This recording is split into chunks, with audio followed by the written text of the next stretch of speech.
Canada just signed a deal with China that could change everything. The United States responded with a threat so extreme it could cripple the Canadian economy overnight. So why did Prime Minister Mark Carney go through with it anyway? The answer might surprise you. When your biggest customer tells you to walk away or face total economic destruction, most countries would think twice. Canada didn't. Instead, Prime Minister Mark Carney flew to Beijing, sat across from Chinese officials, and signed an economic agreement that Washington had publicly warned against. The reaction was swift. Donald Trump didn't mince words. He threatened to slap a 100% tariff on every single Canadian export entering the United States.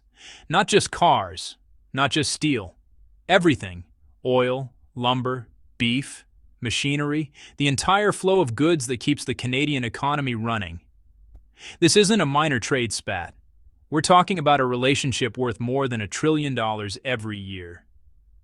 70% of everything Canada sells abroad goes south of the border.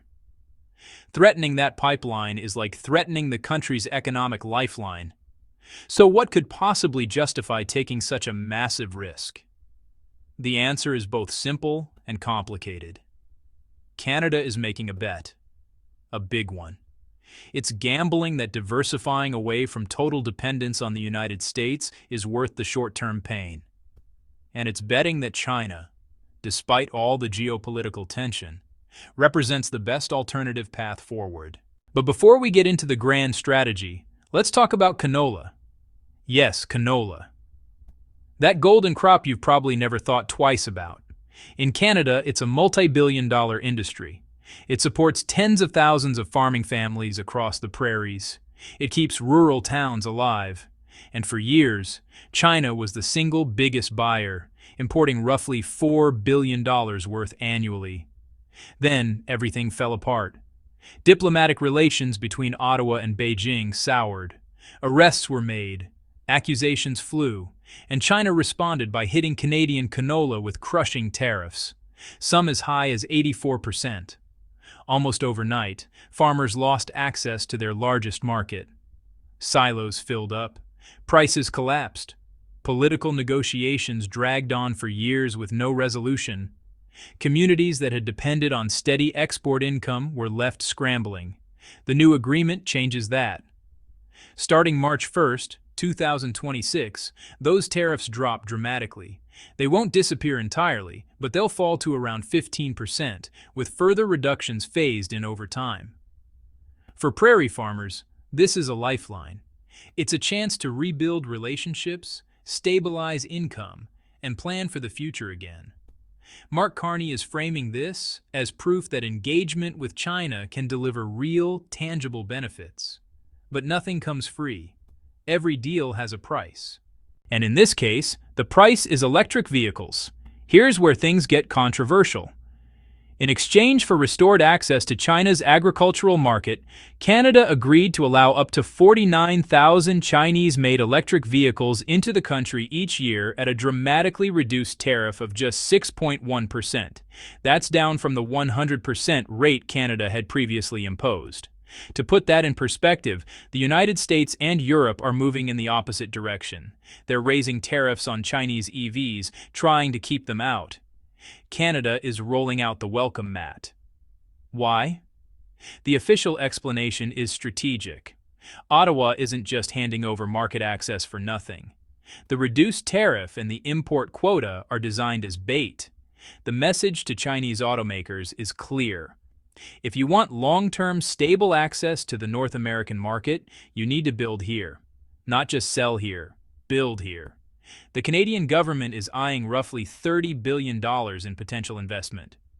They're hoping major Chinese manufacturers will set up factories, hire workers, transfer technology, and create a domestic EV supply chain that positions Canada as a continental hub for electric vehicle production. Critics are not convinced. They argue that letting Chinese cars flood the market before any factories are built is backwards.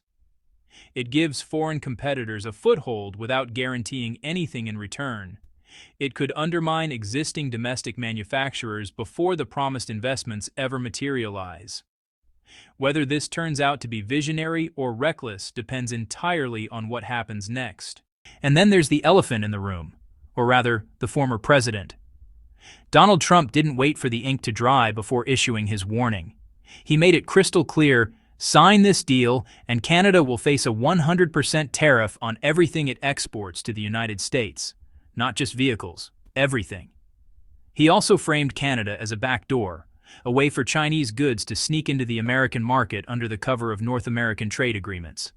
That accusation isn't entirely unfounded. If Chinese companies build factories in Canada and then export finished products to the U.S. under existing free trade rules, Washington's efforts to limit Chinese economic influence become much harder to enforce. So Mark Carney knew exactly what he was walking into. The threat wasn't vague, it wasn't hypothetical, it was explicit and public. And he signed anyway. That tells you something about how serious Canada is about this strategy. From Ottawa's perspective, total dependence on one market is its own kind of risk. When 70% of your exports go to a single country, you're vulnerable. Vulnerable to political shifts, vulnerable to policy changes, vulnerable to the whims of whoever happens to be sitting in the White House. Carney's broader goal is to reduce that vulnerability. He wants to significantly increase exports to countries other than the United States by 2030. The China deal is a major step toward hitting that target. But it's also a high-stakes gamble. If the U.S. follows through on its threats, the economic fallout could be catastrophic. Entire industries could be thrown into chaos. Jobs could disappear. Prices could spike. On the other hand, if Canada succeeds in building a more diversified trade network, it gains something invaluable: economic autonomy. This isn't just about government policy or abstract geopolitical strategy. The consequences will ripple through everyday life. If the agricultural sector rebounds, rural communities get stronger. Farmers see stable incomes. Food prices could become more predictable. If Chinese EVs flood the market, competition heats up. Prices drop. Consumers get more choices. Established automakers are forced to innovate faster or cut prices. That's good for buyers. But it's not necessarily good for workers in Canada's traditional auto industry, who could face layoffs and restructuring as the market shifts. If Canada successfully expands its trade relationships and reduces dependence on the United States, the economy becomes more resilient. Jobs diversify. Opportunities grow. The country is less vulnerable to economic slowdown south of the border. But if Washington retaliates with tariffs, costs rise across the board. Goods that move through or originate from the U.S. become more expensive. Inflation climbs. Living standards take a hit. Canada is standing at a crossroads. One path leads to greater independence, stronger domestic industries, and more affordable technology. The other could trigger a trade war that raises costs and destabilizes the economy. What happens next depends on how both Beijing and Washington respond. There's another piece of this puzzle that doesn't get as much attention: visa-free travel. After years of strained relations and limited engagement, Canada and China are removing travel barriers. That might sound minor compared to tariffs and trade quotas, but it's not. Trade agreements are signed by politicians, but they're powered by people: entrepreneurs, students, investors, tourists. Simplifying travel means business leaders can meet partners without bureaucratic delays.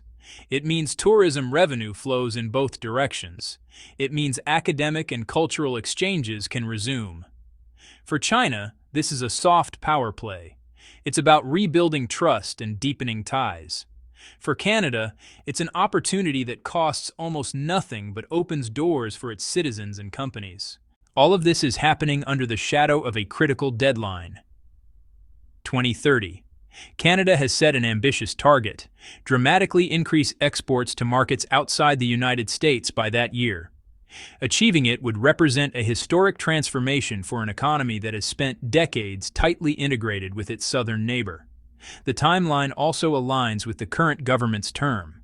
That means Mark Carney has only a few years to show tangible results. Success looks like factories being built, battery plants going up, agricultural revenue flowing, trade numbers climbing. Failure looks like unfulfilled promises, retaliatory tariffs, and a weakened political position. Canada isn't alone in this approach.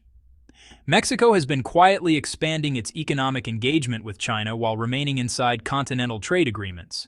The strategy is similar: attract Chinese capital and technology, strengthen domestic production, and continue selling finished goods into the U.S. market under existing free trade rules.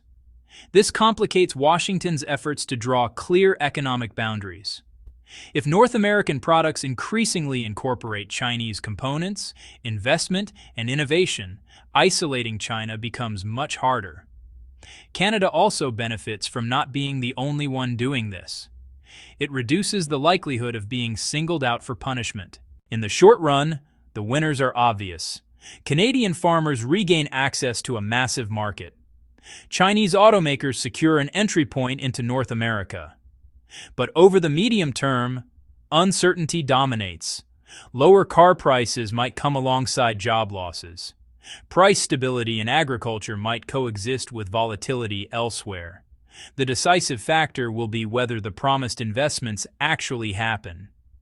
If Chinese companies build factories, assembly lines, and battery plants on Canadian soil, then Canada strengthens its industrial base and moves toward genuine economic independence.